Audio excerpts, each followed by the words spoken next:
Жили-были коза и двое козлят. Мелисса, сарай вперед, вперед. Мелисса, это сказка для тебя на русском языке. Жила-была коза, и было у нее двое козлят. Беленького звали Белулу, темненького звали Белулю. Уходила коза в лес за травой и за молоком. И говорила деткам, нет, ты поешь, козочек, хочешь петь, я буду петь. И приговаривала: козлятушки, ребятушки, остаетесь вы без матушки. В огород иду за капустою, может, волк прийти, сердцем чувствую. Ох, боюсь я за вас, ребятушки, ох, не вышли вы, а вознатушки. Вы совсем запутаетесь, лишь на голос открываетесь. Спасибо, коза. А когда-то оставались дома и играли.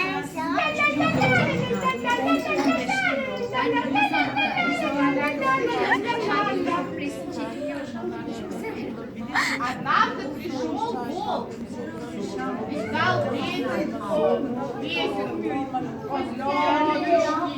Ребятушки, отворитесь, отопритесь. А козлята: твой голос на маме совсем не похож. Ты голос большие, но поешь. Волк своясь. Пришла мама коза,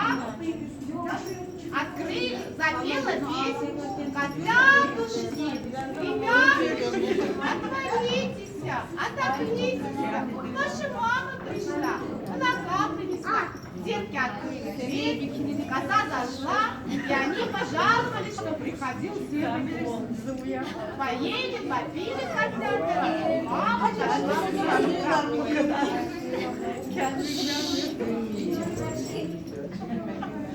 В это время пришел волк и запел: козлятушки, ребятушки. А детки опять: твой голос на маме совсем не похож. Ты голосом толстым, фальшивым поешь. А волк в ответ: из-за порога будет умирать. Не пускайте домой родную мать. Не веришь, ты не наша мама. И волк запел тоненьким голосом: я вернусь, коглядушки, и коглята попели, пели. А волк прибежал и запел: Маша, карапульники, кончились танцы. Собирать нам с музыкой, запевай-ка, братья.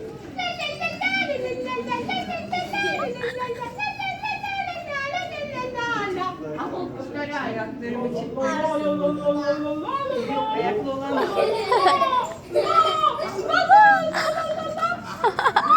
мама коза там перенастишь. И запела: ах, коглятушки, похож меня, вы погибли.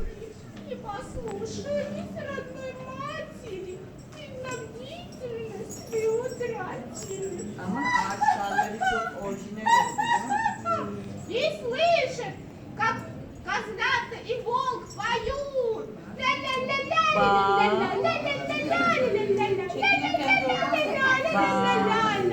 И стали они все вместе жить, поживать и добра наживать. Все!